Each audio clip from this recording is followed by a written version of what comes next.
Welcome back to Village TV. In this show, we're going to be talking about how you can get more from your employee. Because we know you want to get more from your employee, right? And I'm joined by peak performance coach Steve Hoskins. Steve, welcome to the show. Hi, Sean. Thanks for having me. Great to be here. Excellent. Now, every business owner wants more from the employee, more bang for their buck. How do they get more out of the employee? First question they need to ask is, why am I asking that question? How can I get more from my employees? Yes. It's a very self-driven question, and anyone who owns a business or is running a business and has a P&L and is responsible for it will want to get a return on the investment, which is the salary and benefits of anyone working for them. Which are outrageous in this country. Oh my gosh. So, I mean, they're very, money focused, and Yeah. but how do you cover that cost? Where do they go? What do they start with? Well, the key ingredient to getting more from your employees is by caring about your employees first. Care is such a big word, isn't it? Are they comfortable at work? Do they get the right amount of pay? A lot of studies are put into an organisation to find out, are my employees happy? Are they paid enough? Are their conditions here in competition with the other places they could work? Okay. That's usually the first thing that they look for. But what they're missing is, instead of asking what I can get from my employees, what can I do for my employees so that they are on purpose with their life goals at work? Because if that's matched, they're going to have that experience at work and with the customers they have if they're in a direct selling role, or if they're working within the organisation, collaborating and influencing with other people, they're going to be coming from a sense of, I know what I'm doing here, and I love what I do, and then the performance will improve as a result of that being solved first. So it's not forcing someone to do something they don't really want to do and No. have no real passion for the job. No, Yeah. what we don't tend to do when we employ somebody from an HR point of view, we interview them, we might do a psych analysis on them, get a personality type report. If you go that far, usually it's the interview, and you're going to find people's motivations out of that. What have you done before? Yeah. Why do you want to work here? What's good about our company? And then it's left. There's no ongoing interview process of an employee. You might have a 3 to 6 month review, Yep. and then the same questions are going to be asked. Do you seem to fit in here? Have you achieved the metrics that we've set you in the 3 to 6 month period before your probation? I love that one too. You're on probation. Yeah. That feels really good, doesn't it? So it gets a Build that self-esteem. Great kickstart, yes. So self-esteem is a significant part of what someone is going to bring to their results. Okay. Now, self-esteem is the difference between how people view their current situation in life and where they'd like to be and how they'd like to be viewed. So if someone views their current situation in life here and they feel they should be here, the gap here is their low self-esteem.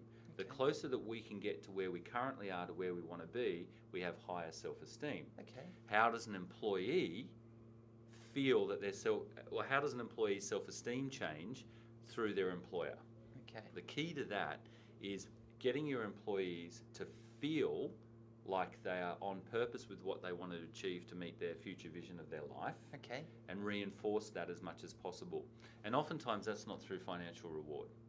Nice. Statistics show that only about 15% of people care about financial reward as their primary modus operandi by going to work. Wow. Most people are stimulated by, are they accepted? Are they appreciated for what they do? Okay. Are they liked by the people at their work? And is there fairness in about how they're treated? They're the 4 key fundamentals. And they're quite easy things for a business owner or a manager to address. Well, it seems so, because we all feel that. As soon as I say that to you, Yep. you say, oh yeah, that makes sense. Of course that's the case. That's the case for me. But translating that into actual leader, superior, subordinate communication is Okay. the hardest thing to do.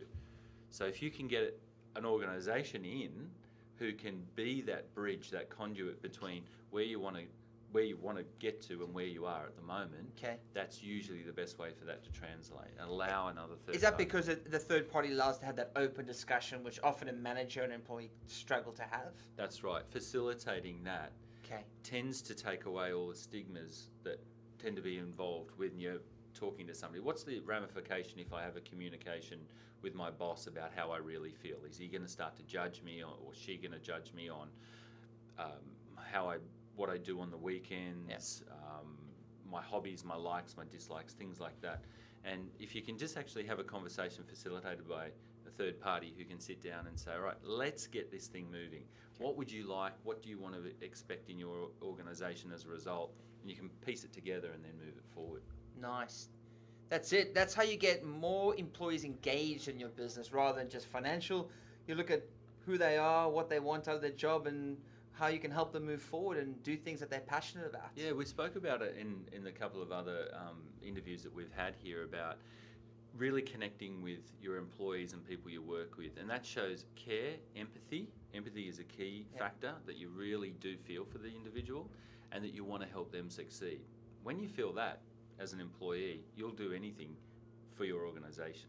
So it's a little bit like a sporting analogy. Yes. That if you're in a team, if you're in it together, and there's been so much work conducted over the last 10 decades, ever since the Industrial Revolution really kicked off, about how can we as a business kind of work together like a sporting team. Yes. There's been a lot of self-help books and business books on that thing. What it really comes down to is human connection and reality together. Is it connecting?